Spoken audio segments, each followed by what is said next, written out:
If you've used simple increases like knit front back, the next step is mirrored increases like the make one right and make one left. And I'm going to show you how to make them and how to make them easier and neater. They're mirrored increases because one leans to the right and one leans to the left, and they help our shaping look symmetrical and neat and tidy. They're often used at the centre of a top-down shawl or on an increase at the raglan on a sweater.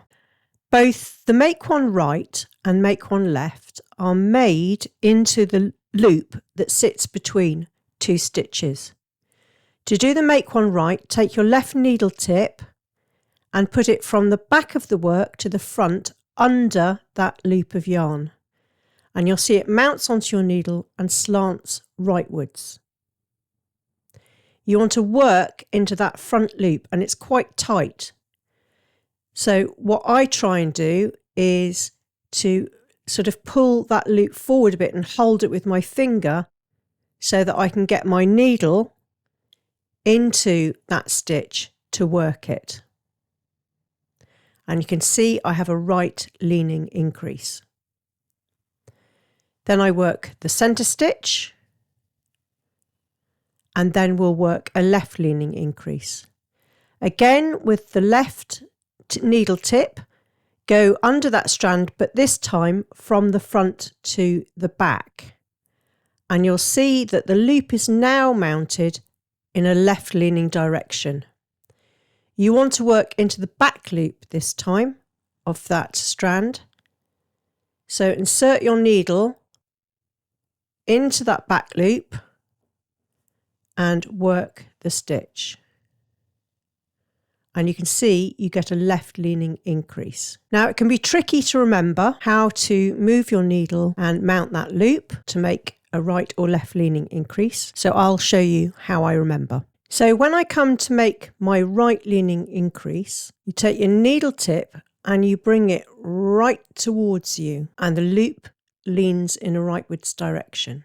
When you make a left leaning increase, your needle leaves you. So your needle has left and you've got a left leaning loop. So that's how I remember. I think about whether the needle is right towards me or leaving me. As you've seen, when you're working these stitches, they can feel quite tight and awkward to knit. If it does feel tight, you're probably doing it right. That's just how this increase works. The final result that you get can be uneven with some very small stitches and also with some puckering. But one simple addition will fix both of these problems, making the increases easier to work and giving a much smoother result. What you want to do is put a yarn over in the row before you make your increases, and you put the yarn over exactly where you want the increase to be.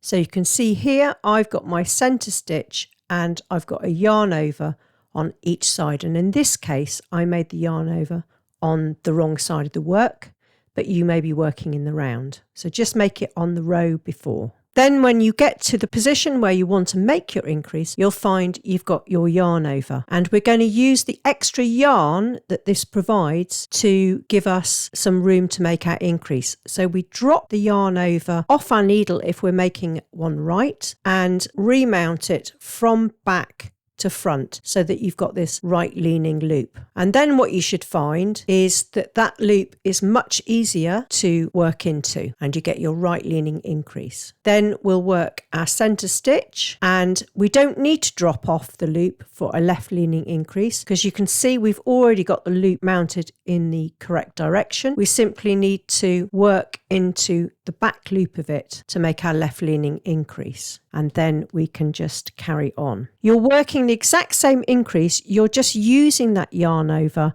as a bit of slack in order to make your increase. This is the standard version, and you can see the tighter stitches. There's some puckering of the work and it doesn't really sit nice and flat compared to where we use a yarn over for each increase, and you can see the increases here, right and left, and the center stitch is really nice and even, and the whole thing sits really nice and flat and symmetrical. So if your make one right and make one left are feeling really tight and getting puckered, pop a yarn over in the row below, and that will help them sit more smoothly and they'll be much easier to work. There are a few other types of mirrored increases and I'll be making videos on those in the coming weeks, but I hope you found this useful. Comment below with your favourite increase. Happy knitting!